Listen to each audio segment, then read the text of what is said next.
E se nós disséssemos para vocês que alguns dos filmes mais insanos que vocês e que a gente aqui assistiu são baseados em histórias reais? Se liga então nessa lista aqui de 5 filmes baseados em fatos que provavelmente você não sabia que eram reais. São histórias que, poxa, vão te surpreender. E aguenta aí, se segura até o final, que o último é barra pesada. É mesmo, cara. E aproveitem aí, se inscrevam no canal, deixem o seu like, compartilhem com seus amigos cults, que eu tenho certeza que eles vão gostar pra caramba. E ajuda a gente no engajamento. Nós contamos com vocês, nós contamos com vocês. Roda a vinheta.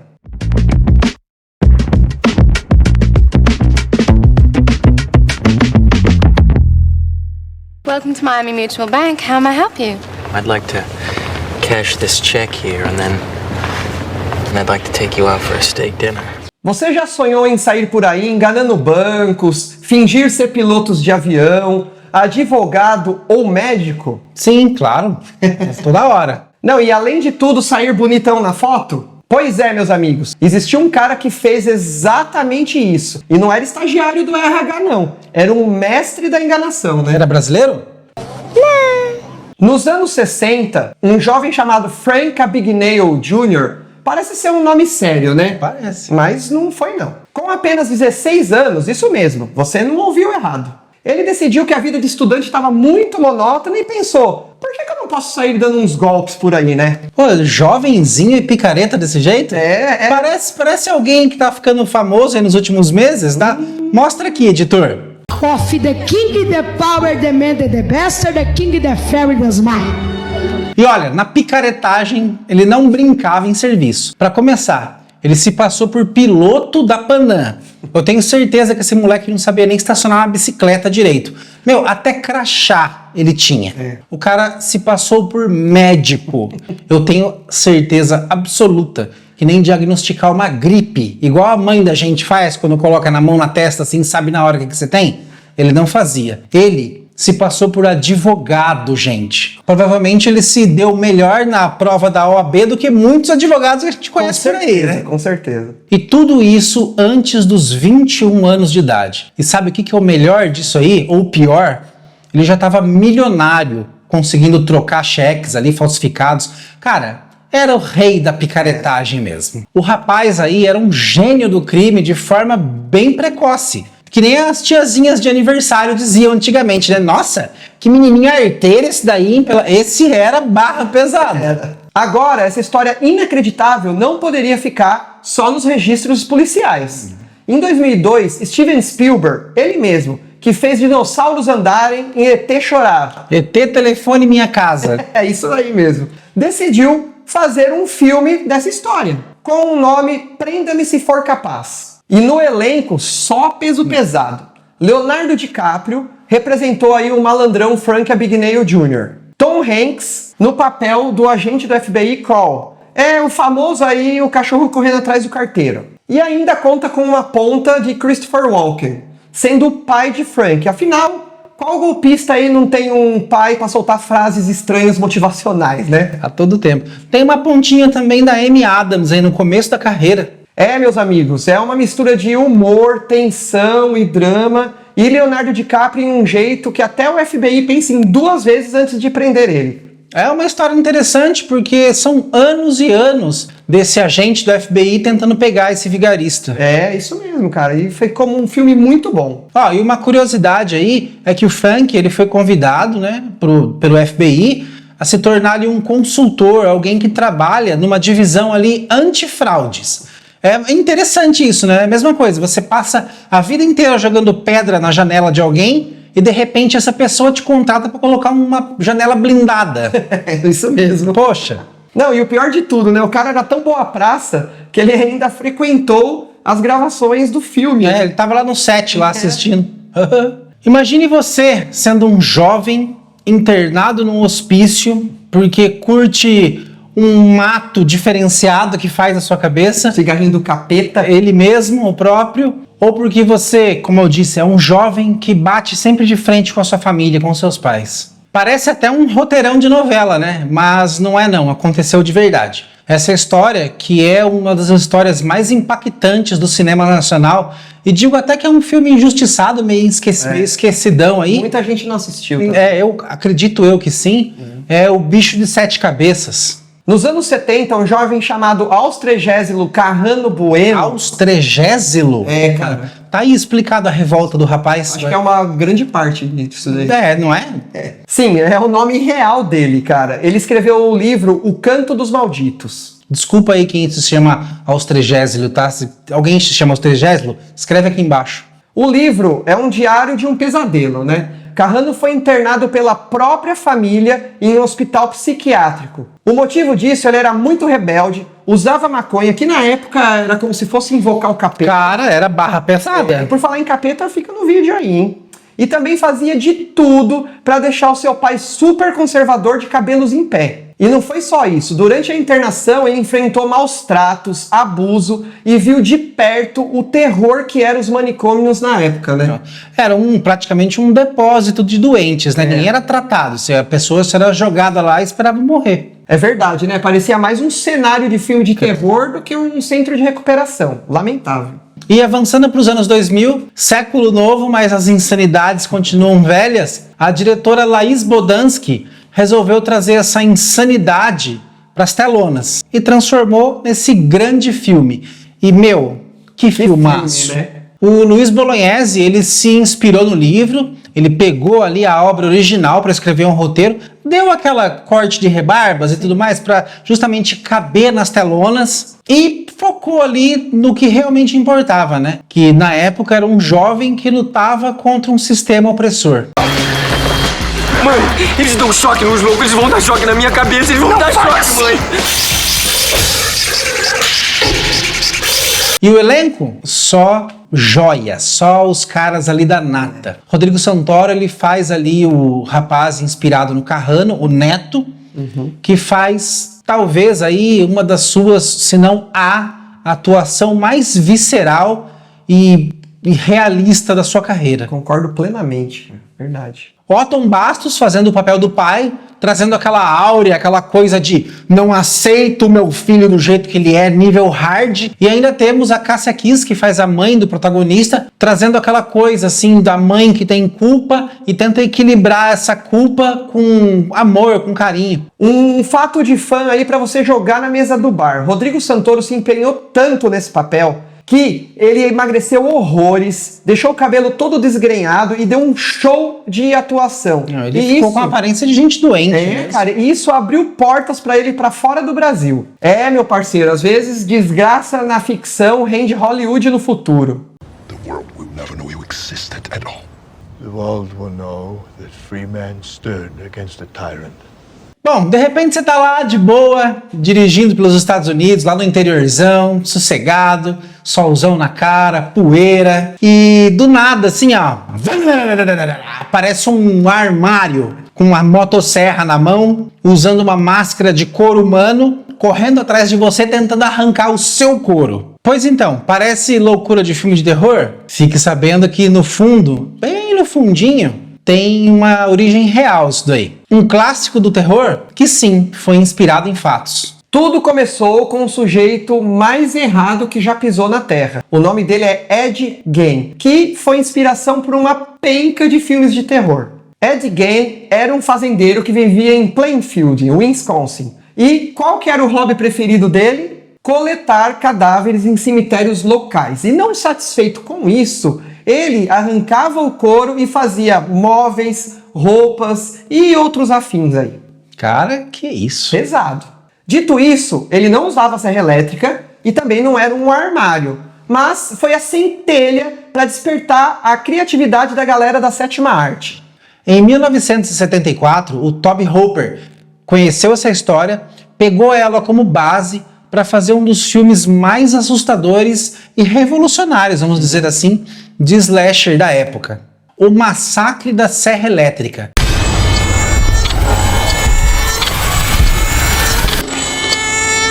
Por que aqui no Brasil ele ficou conhecido como Massacre da Serra Elétrica, sendo que na verdade eles usam uma motosserra?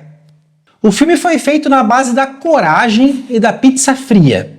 Cara, um calor desgraçado no set. pouco orçamento, atores sofrendo misérias ali de verdade. Porque na época, você tá ligado, né? Era só câmera, ação, corre meu filho, vai, vai. Efeito especial zero. Não tinha. Não tinha. O elenco trouxe Gunnar Hansen com o icônico Leatherface, aquele cara armário lá com habilidade social igual uma porta de castelo, e vários atores desconhecidos, como Marilyn Burns, a Final Girl, que ficou realmente traumatizada durante as gravações. Na hora que ela ficou sabendo do cachê, ela ficou totalmente traumatizada. E atores chorando, se arranhando, suando, e o diretor só lá: é isso aí, muito bem, corta, ação. Mas saiu um filme foda, cara. Resultado de tudo isso daí, o filme se transformou automaticamente num clássico e redefiniu o que seria dali pra frente os slashers de terror. Traumatizou sim gerações e deixou ali o pessoal pensando 2 vezes antes de viajar lá pros confins do interior. Fazer um bate-volta, né? Não vai dar certo.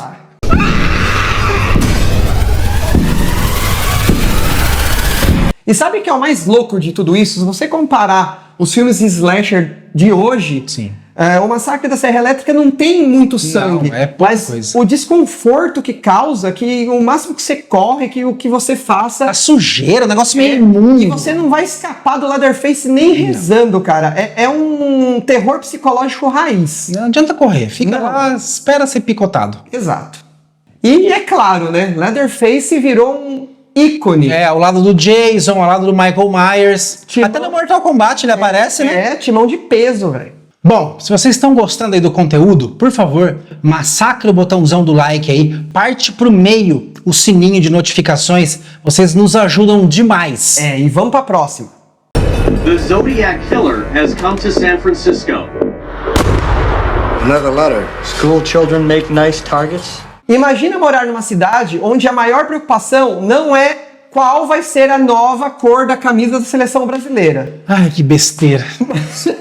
Mas sim, quem é o serial killer que fica mandando cartinhas enigmáticas pro jornal local desafiando todo mundo? Parece fake, né? Mas não é não. Esse filme é a prova que a vida real parece ser muito mais sinistra do que qualquer ficção. Nos anos 60 e 70, o terror tomou conta ali da área da Baía de São Francisco com o Assassino do Zodíaco. Porque, né, assassino que se preze adora um nomão difícil. E começou ali uma série de assassinatos. Como se já não bastassem os assassinatos por si só, ele enviava cartas códigos completamente estranhos, onde ninguém entendia bulhufas de nada. E para traduzir isso daí? E essas cartas, elas vinham em códigos, em enigmas ali bizarros, que até o charada do Batman ia ter orgulho ali. E o pior de tudo isso é que até hoje ninguém sabe com 100% de certeza quem que foi o assassino do Zodíaco. É tipo em nível hard, quem matou o Odette Reutemann. Então só me resta reduzir você a pó. E a você se arrepender de ter nascido. E essa história cheia de suspense e frustração chamou a atenção de quem? David Fincher, o mestre das trevas elegantes do cinema. Em 2007 nascia Zodíaco, baseado nos livros do cartunista amador Robert Graysmith, que ficou obcecado pela história. Mas também pudera, né?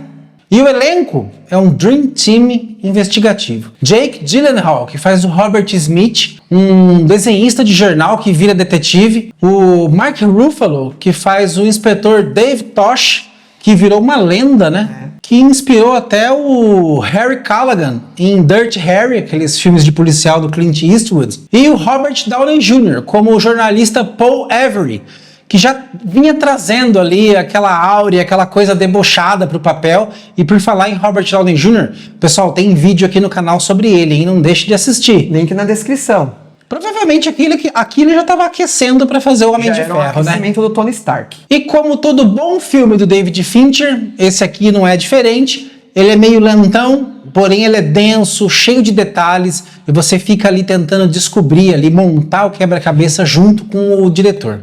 E como o David Fincher é muito perfeccionista, teve cenas que foram gravadas mais de 70 vezes, só para você ter uma ideia. E um spoiler da vida real, não do filme. Mesmo depois de todos esses anos, nunca foi encontrado o serial killer que inspirou o filme. Ele pode estar solto por aí, pode até ser um tiozão mandando corrente no WhatsApp aí, cara. Eu tinha uma professora no primário assim.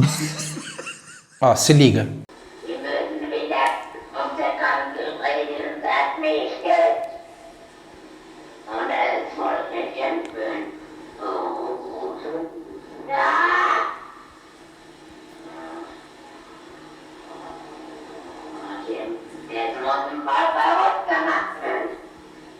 Esse é um trecho de uma gravação real feita numa fita cassete de uma sessão de exorcismo na Anneliese Michel, gravado pelo padre Arnold Rens em 1976. Anneliese foi uma jovem que nos anos 70 começou a apresentar sintomas claros do que ali seria uma possessão demoníaca. Convulsões violentas, ela reproduzia vozes estranhas como essa que você ouviu na gravação. Ela tinha aversão a objetos religiosos, coisas que até o padre mais barra pesada ia sentir um calafrio. E 2 padres receberam a permissão da igreja para realizar sessões de exorcismo. No total foram 67 sessões de exorcismo. 67. Meu, foi uma maratona de terror. Dá uma olhada nessa cena real, Anneliese descendo as escadarias de sua casa.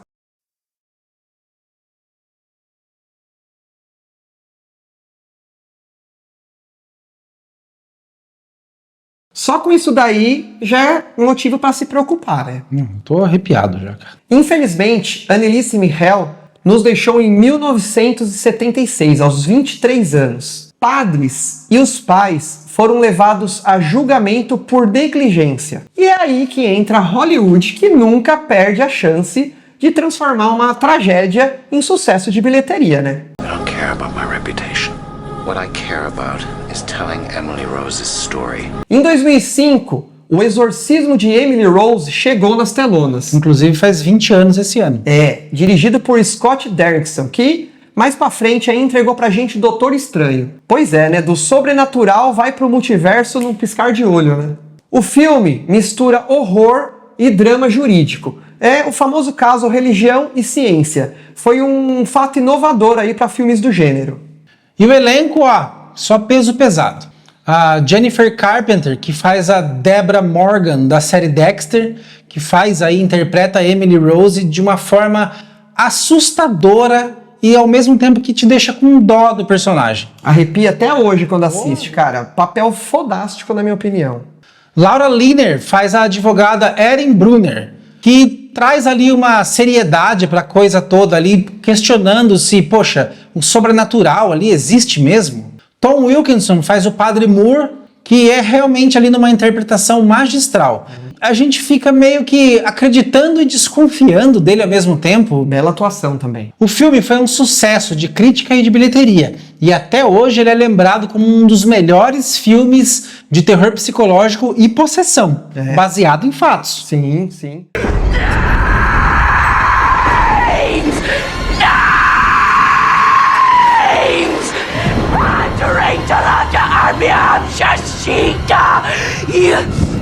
E o pior de tudo é que a Anneliese, antes do ocorrido, ela tinha uma aparência de uma garota normal. E depois, cara, ficou grotesca. Ficou acabada. Exatamente. E depois dessa história sombria aí, se você tem coragem de assistir O Exorcismo de Emily Rose sozinho, às 3 da manhã com a luz apagada... Cara, eu não assisto nem no meio-dia com a família reunida, no domingo. E você? Você acredita realmente em possessões demoníacas ou você acha que a ciência tem explicação pra tudo? Comentem aí pra gente. Escreve aqui. Bom, pessoal, espero que tenham curtido. Claro que vai sair mais um episódio com o volume 2, porque tem muitos filmes aí interessantes. O conteúdo aqui é riquíssimo, tem que ter umas 3 continuações nesse vídeo. Exatamente, espero que vocês tenham gostado e até semana que vem. E como dizem, Heavy Metal sempre!